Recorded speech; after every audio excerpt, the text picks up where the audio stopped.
in the division and excited. Got any questions? They're a good football team. They're talented. They're well coached, diversified.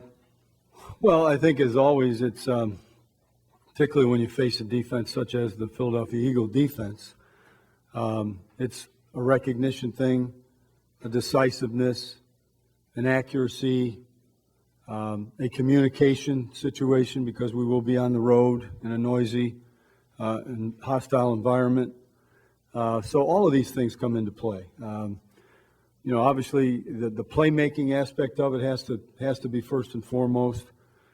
They're a very aggressive defense, and you do have to be able to take advantage of the opportunities that you have. You have to have great vision. You got to see the field. You got to know exactly what's going and what your plan is, and what your thought is prior to the snap of the ball based on what the look is. So, it's just a continuation of the way that we prepare every week. There's nothing unusual about the way we're preparing.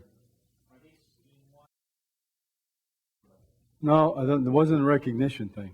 That wasn't the issue. I mean, we recognized what they were doing. They did it very well. They did it very quickly. They were very sudden. Who you distinguished as who and how you communicated it to the rest of the people and how fast you had to do it in and the moving parts,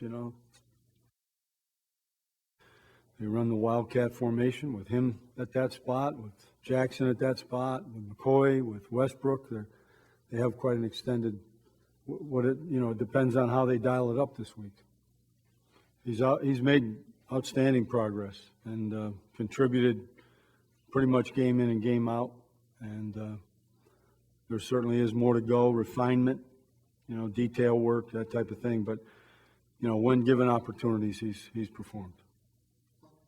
I think different people utilize it in different ways. And for what purpose, I can't tell you what their thinking is, although, when you look at the effect that it's had on the Miami offense, you certainly can appreciate it. And when you see the various ways in which Philadelphia goes about doing it, not all on the same week, but that there's a plan there for what they're trying to take advantage of. And having thrown the ball out of it with Michael Vick gives you a little bit more to have to defend. Well, I just think it's a divisional game. We have a half a game lead on the Philadelphia Eagles. The game's in Philadelphia. I don't know that it gets any more exciting. Our games with Philadelphia have been, they've gone in extremes. There have been games with high scoring, and there have been games with low scoring. There have been games where, a field goal at the end settled it, or a missed field goal at the end settled it, or it's been extremely exciting, and I really don't see it any different. No, there's always communication. There's, every player's coached. Every player has a strategic job that they have to fulfill, and certainly there'll be instructions this week. I mean, the first premise that we discuss is we feel like our offense is going to take the ball even deep and make a first down or two, and then when we punt the ball, we can change field position. But in that respect, we didn't, and that's what the problem was. We accomplished what we wanted to, but we didn't gain any. We didn't change field position. We gave them the ball in the middle of the field, and you just can't do that.